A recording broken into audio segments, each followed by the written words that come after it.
Maraming salamat at magandang hapon po sa ating lahat. Magandang hapon sa lahat ng Pilipino. Ngayon tayo hindi lamang nationwide, kung hindi live worldwide.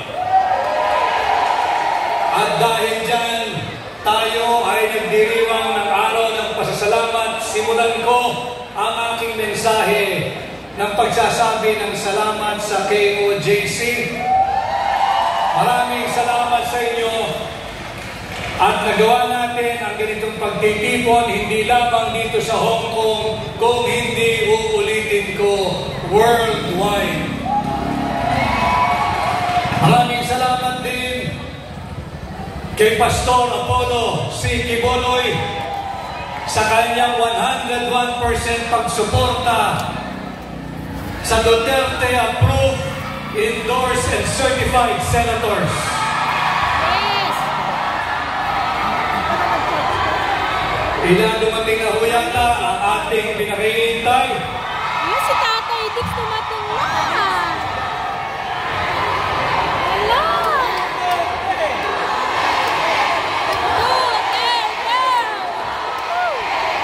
Mabuhay si Pangulong Rodrigo Roa Duterte!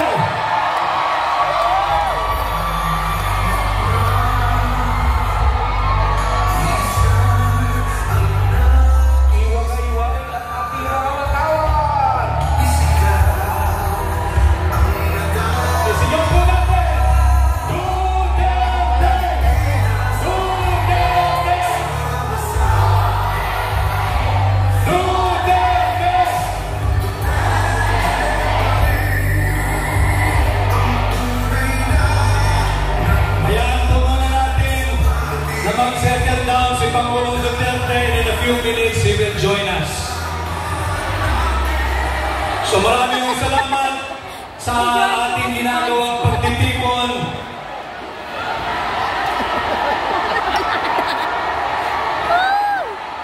Hello, Attorney Vic. Okay, makakaupo lahat. Okay, silence po. Alam kong excited na ho kayong lahat sapagkat kaming miyembro ng Team Suga ay excited na rin marinig muli si Tatay Digong. At ito nga ho yung dahilan ng ating pagtitipon ngayong hapon. Ang pagbibigay ng pasasalamat. Salamat KOJC, salamat Pastor Apollo C. Quiboloy. Salamat siyempre sa presensya kanina ng ating pangalawang Pangulo, Vice President Inday Sara Duterte. Paulit-ulit na pong binanggit, subalit hindi po ako magsasawang ipaalala sa inyo. Ating protektahan at ipagtanggol si Vice President Inday Sara Duterte.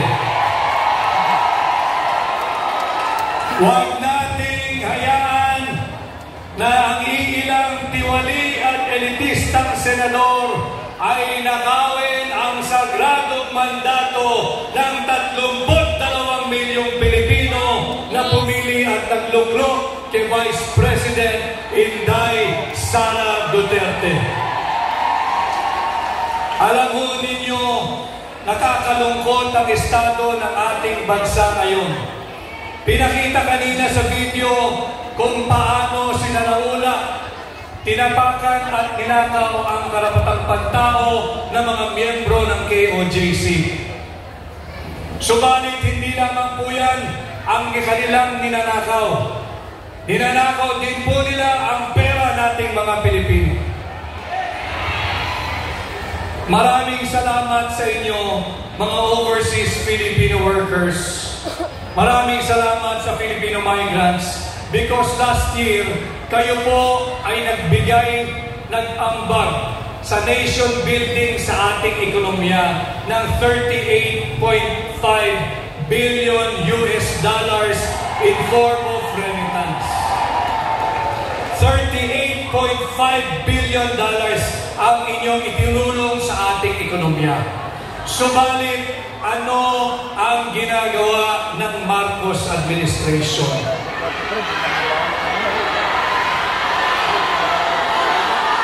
Patuloy tayong binubudol.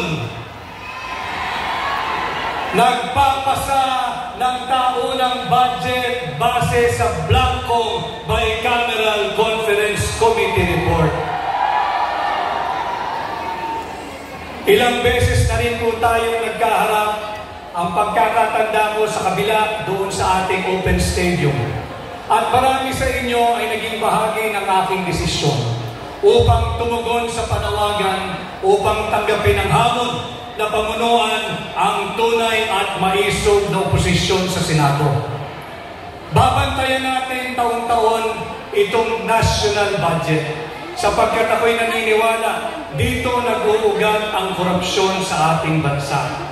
Kung kaya, dinemanda natin kasalukuyan ang national budget at pinadedeklara natin unconstitutional sapagkat nais kong bigyang halaga ang inyong taunang contribution sa ating ekonomiya.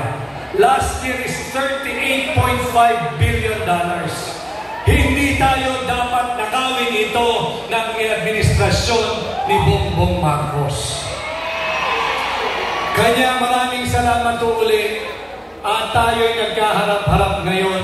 You made this possible, again, not just here in Hong Kong, not just nationwide, but worldwide.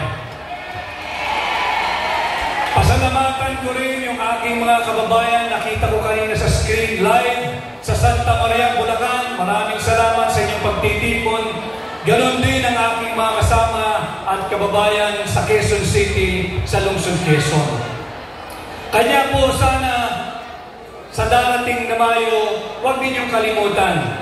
Huwag po tayong magpasilaw, huwag nating isumo ang ating self-respect, ang pagkatao, ang dangal at dignidad dahil dyan sa akap, dahil dyan sa ayits, dahil dyan sa tupad, dahil dyan sa huwad na ayuda. Tingnan nyo na lamang po ang buong Senate slate ng PDP.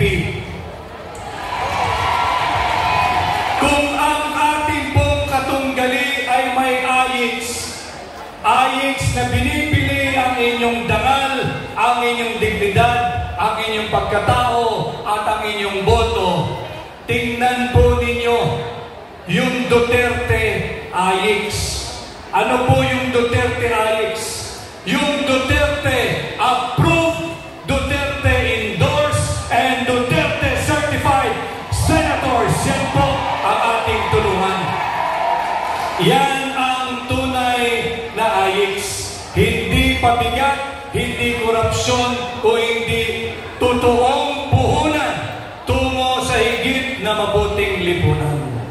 Tayo po ay nabigyan lamang ng 5 minutes at kagaya po ng aking kaibigan, si Senador Dante Marcoleta, nais man ho namin magbigay ng awit, subalit pag yan ang aming ginawa ni Senador Dante, hindi pa man nagsisimula ang aming termino, matatapos agad. Kaya hayaan nyo na lamang po na kami ang inyong maging tinig. Aking pinagpapatuloy yung napakahalagang kaso na magdedeklara sana na unconstitutional, illegal, immoral, invalid, and criminal yung 2025 budget. Pagpapatuloy po natin ito, meron pong magaganap na oral arguments sa April 1, 2, and 3. At ito po ay para sa inyo sapagkat pinapahalagahan natin ang inyong kontribusyon sa ating ekonomiya. Uulitin ko, $38.5 billion last year. Huwag tayong pumayag na mauwi lamang ito sa pagnanakaw at sa bulsa ng mga tiwaling politiko. Muli ho, ako'y nagpapasalamat sa inyo, nagpapasalamat kay Tatay Digong. Siya ho ay nagsilbi na sa atin ng 6 solid years as our President. Pagkatapos ng kanyang termino, hindi tumigil ang kanyang pagmamahal sa ating mga Pilipino. Patuloy siyang naninindigan at tumatayo bilang inspirasyon, bilang leader, bilang tatay ng bawat Pilipino. Kanya kay Tatay Digong, maraming salamat sa iyong pagmamahal sa ordinaryong Pilipino, sa iyong pagmamahal sa ating bansa. Huwag po natin siyang pababayaan, patuloy nating tulungan, ating protektahan si Vice President Inday Sara Duterte at siyempre, huwag ninyong kalilimutan ang aming buong grupo, ang bumubuo ng Team Suka. Tatandaan niyo lamang ho na ang suka ang kalaban ng tanso, ang suka ang kalaban ng peking ginto, at ang suka ang tutugis at magtatapos sa mga nambubudol sa ating mga Pilipino. Maraming salamat po muli. Ako si Atty. Vic Rodriguez, Pilipino, abogado, maisip. Maraming